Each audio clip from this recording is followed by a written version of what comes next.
You walk past the boutique. The lighting is perfect, the scent is curated, and you see it, the bag. It's $2,780. Your brain does an automatic mental calculation, associating that high price with artisan craftsmanship and generational quality. But a 2023 expose found that same bag cost only $57 to manufacture. That is a 4,800% markup. You aren't paying for heritage. You're paying for a global marketing machine. We've entered the era of fast luxury, where brands use fast fashion methods and synthetic materials while charging luxury price tags.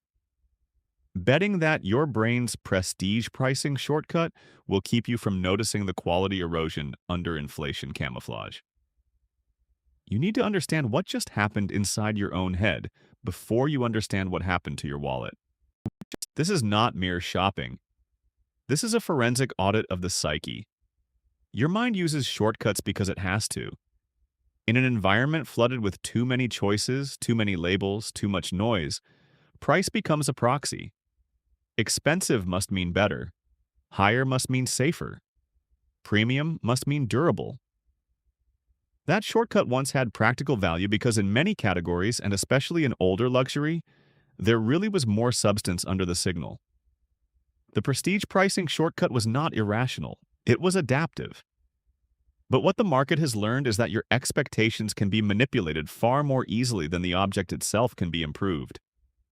A 2023 study found that higher prices consistently raise people's expectations of liking and quality. Yet once they actually experience the product, the price effect on real perceived quality becomes fragile, statistically weak, sometimes non-existent. In plain English, the expensive label changes the movie in your head more reliably than it changes the thing in your hand. That is cognitive price dissonance. You think you are detecting quality, but often you are detecting the architecture underneath the presentation.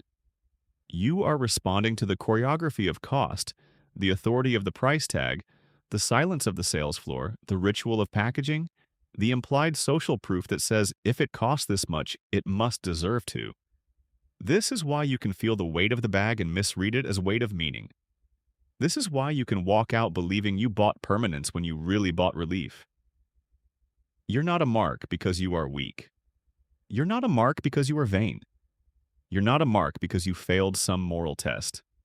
You are a pattern-detecting machine trapped inside a marketplace that has learned how to counterfeit the old pattern of quality using the symbols of quality. That is quality signaling fraud. That is the architecture underneath. And once you see it, the trance starts to break. Now widen the frame. Do not look only at the bag.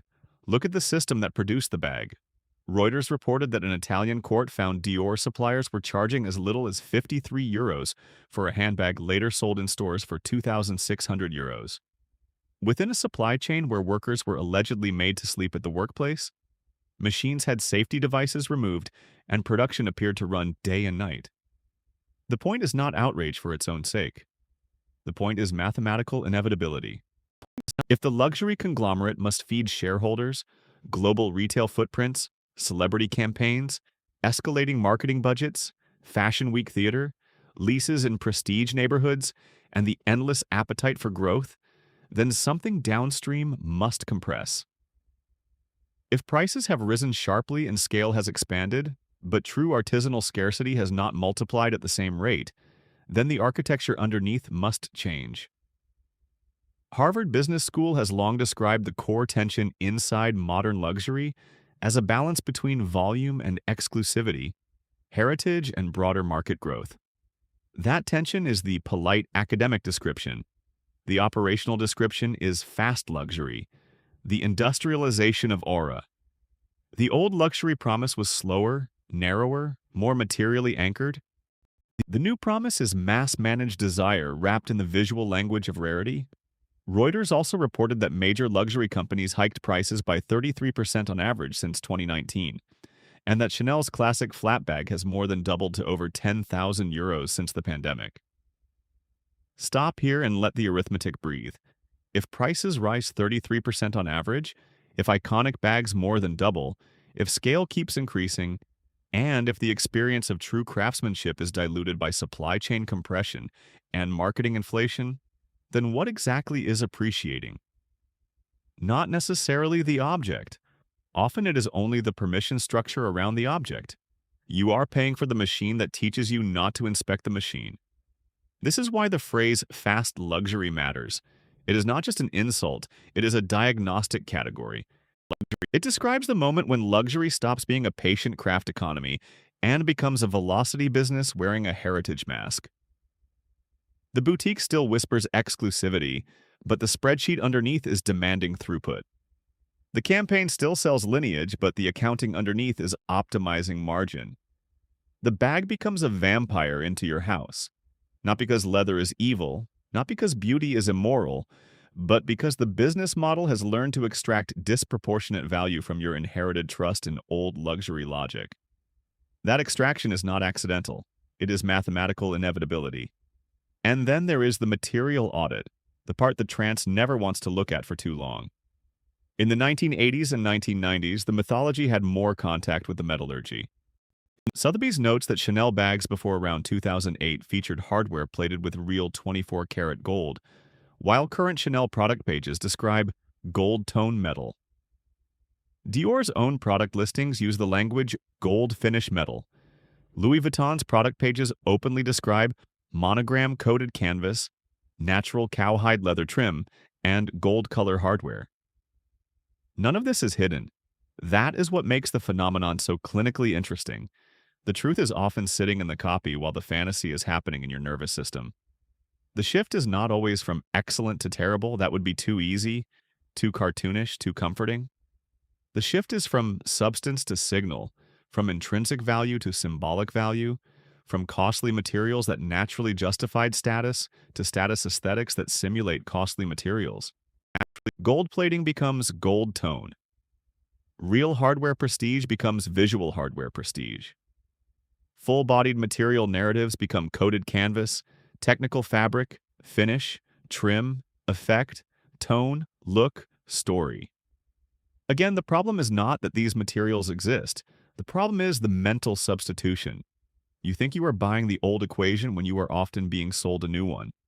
You think price is testifying to substance, but in many cases, price is testifying to branding power, distribution control, manufactured scarcity, celebrity amplification, and your own reluctance to perform a forensic audit of the psyche at the point of sale.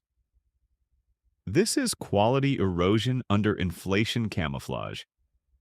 The camouflage works because the bag is not just evaluated as a bag.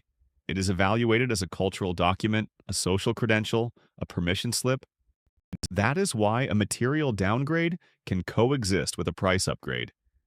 The object no longer has to win on matter alone. It only has to preserve enough symbolic coherence that you keep filling in the missing quality with your own imagination.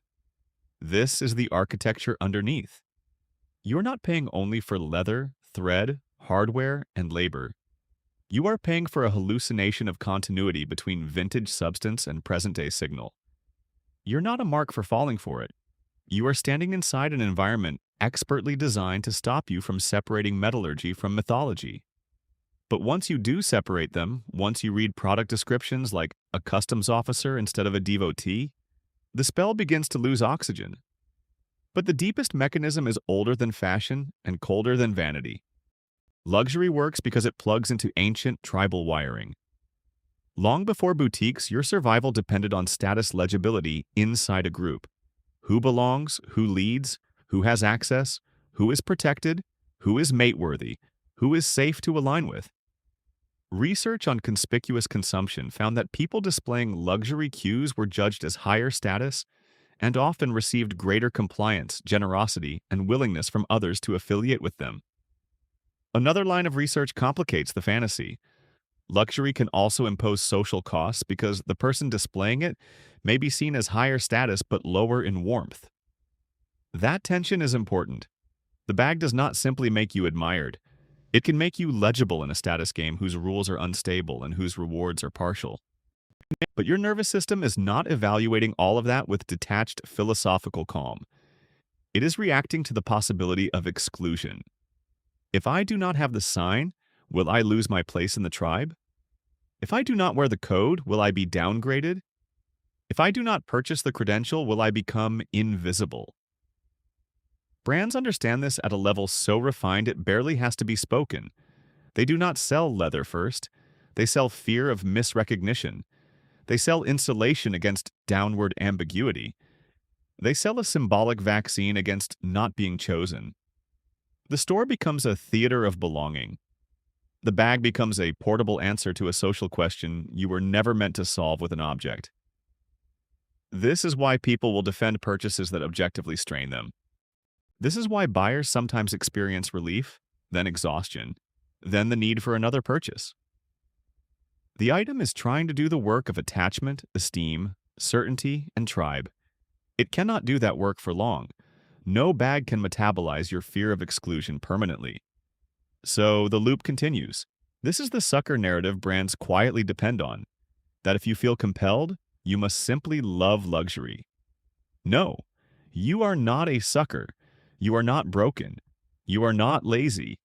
You are responding to an economy that has become very skilled at converting social anxiety into premium transactions. The forensic audit of the psyche reveals something almost merciful. The compulsion is intelligible. It has structure, it has triggers, it has architecture underneath, and what has structure can be interrupted. You're not a mark once you understand the tribe mechanism. You're just someone finally seeing how the signal was wired into the wound. So now you perform the tactical reframe. You stop asking, "Do I deserve this?" Because that question is psychologically rigged. Of course you deserve beauty, utility, pleasure, ritual. The real question is, what is this item doing financially, materially, and psychologically once it crosses my threshold? This is where the architect mindset begins. The architect does not argue with desire. The architect audits desire. First comes cost per use, not as a cliche, but as a truth serum. If the bag costs $2,800 and you use it 200 times over several years, that is $14 per use before maintenance, before opportunity cost, before the risk that you baby it more than you live with it. Then comes the replacement test. If this exact bag disappeared tomorrow, would you calmly replace its function for a fraction of the price? Or would you feel the specific loss of the logo, the silhouette, the social meaning? If the cheaper substitute would solve the utility problem, then you were never primarily buying utility. You were buying signal. That does not make you immoral. It makes the purchase legible. Then comes the inversion point. This is where the script inside your head changes completely. That $2,800 is not just a bag. It is stored labor. It is hours of your life already converted into money. And once money is separated from the trance, it has options. It can reduce debt. It can buy time. It can build an emergency buffer. It can compound. It can become a tiny employee working when you are asleep. That is the inversion point. The moment capital starts working harder than your effort. Put differently, every non-essential luxury purchase is competing against the future version of you that could have had more autonomy, more optionality, more refusal power. The investment myth survives because it flatters the buyer at the exact point where scrutiny should begin. CNBC put it plainly, only a few bags gain rather than lose value over time, and framing handbags as investments does buyers a disservice. Most luxury purchases are not productive assets. They are consumptive assets with branding voltage. Some rare pieces in specific conditions may retain or exceed value, but the exception is marketed as the rule because that keeps the machine humming. You do not need to hate luxury to reject the investment myth. You only need adult categories. A productive asset pays you. A depreciating or uncertain collectible asks you to maintain it, store it, insure it, authenticate it, and hope culture continues to bless it. One is architecture, the other is theater. The market wants you to confuse them. The architect mindset refuses. The architect asks what the item costs in money, attention, maintenance, identity dependence, and delayed freedom. The architect refuses to invite a vampire into your house and call it self-expression. And this is the sober empowerment nobody sells you, because it does not scale as well as aspiration. You do not need to become anti-beauty. You do not need to become a monk in neutral linen who sneers at pleasure. You do not need to pretend symbols have no power, they do. The point is not to become immune to aesthetics. The point is to become literate in aesthetics. To look at a purchase and ask with clinical calm, what percentage is matter? What percentage is marketing? What percentage is fear management? What percentage is tribal signaling? What percentage is identity sedation? That is the forensic audit of the psyche. That is how you stop being handled. When you hear timeless, you ask timeless relative to what materials, what repairability, what resale reality, what financial opportunity cost. When you hear heritage, you ask whether the heritage survived the spreadsheet. When you hear investment, you ask whether the asset produces cash flow or just admiration fantasies. When you hear luxury, you ask whether you're looking at craftsmanship or at an unusually efficient transfer of money from insecure humans to highly disciplined global brands. You're not a mark because you wanted something beautiful. You're not a mark because you wanted to feel elevated. You're not a mark because you once mistook a price tag for a guarantee. You become less of a mark each time you separate signal from substance, each time you notice the architecture underneath, each time you remember that mathematical inevitability governs empires more reliably than sentiment does. The machine is not personal. It is optimized. That realization is strangely healing. It means the confusion was designed. It means your old decision frameworks were being gamed. It means your shame is unnecessary. You are not a sucker, broken, or lazy.